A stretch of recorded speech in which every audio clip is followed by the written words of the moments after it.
So in the space of 120 minutes, two teams went from heroes to villains and back again. No, it wasn't a Marvel movie. It was the FIFA Club World Cup final. Two European heavyweights, one African representative, and a whole lot of pressure. We saw upsets, we saw goals, we saw red cards.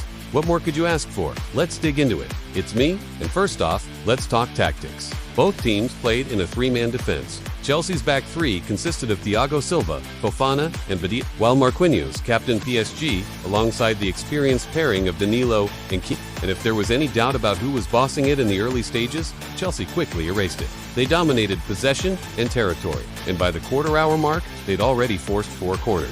That's because their wing-backs, James and Chilwell, were overlapping constantly, stretching the PSG. On the opposite flank, Ben Chilwell was also a constant menace. In fact, he should have done better when he volleyed over from close range. As the half wore on, though, PSG grew into the game. Their midfield trio of Vitinha, Ruiz, and Zaire Mbula started dictating the tempo, and suddenly they were creating chances of their own. Neymar jinked his way past 2 defenders and unleashed a rocket that crashed off the crossbar. And just when Chelsea thought they'd weathered the storm, struck. A slick 1-2 with Hakimi sent him clear on goal, and he slotted it past Kepa Arrizabalaga. Just like that, PSG took the lead.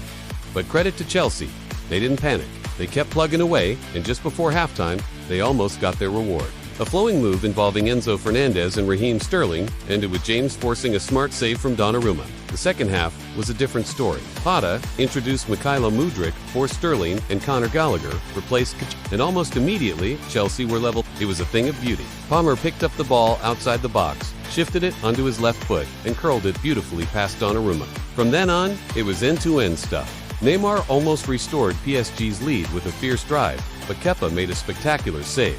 At the other end, Gallagher had a golden chance to make it to 2-1, but he blazed over from close range.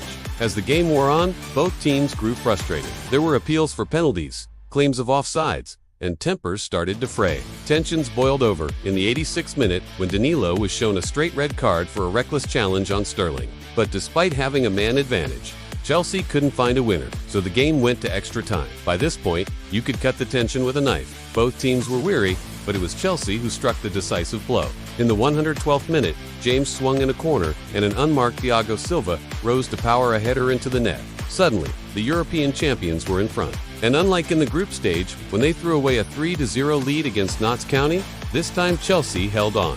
Keylor Navas came off the bench to replace the injured Donnarumma, but there was nothing he could do as Chelsea held on for a 2-1 victory. Afterwards, both coaches gave contrasting post-match interviews. Potter praised his team's resilience, while Galtier felt his side had been harshly done by. Now, regardless of what you think about the result, you can't deny that this was an entertaining contest.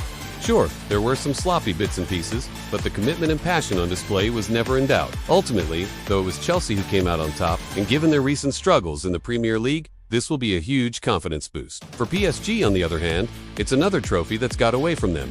And with the likes of Neymar and Messi in their ranks, you can understand why many expected them to lift the title. And on that note, I'll wrap things up. Let me know your thoughts in the comments. And don't forget to subscribe for more. Thanks for watching.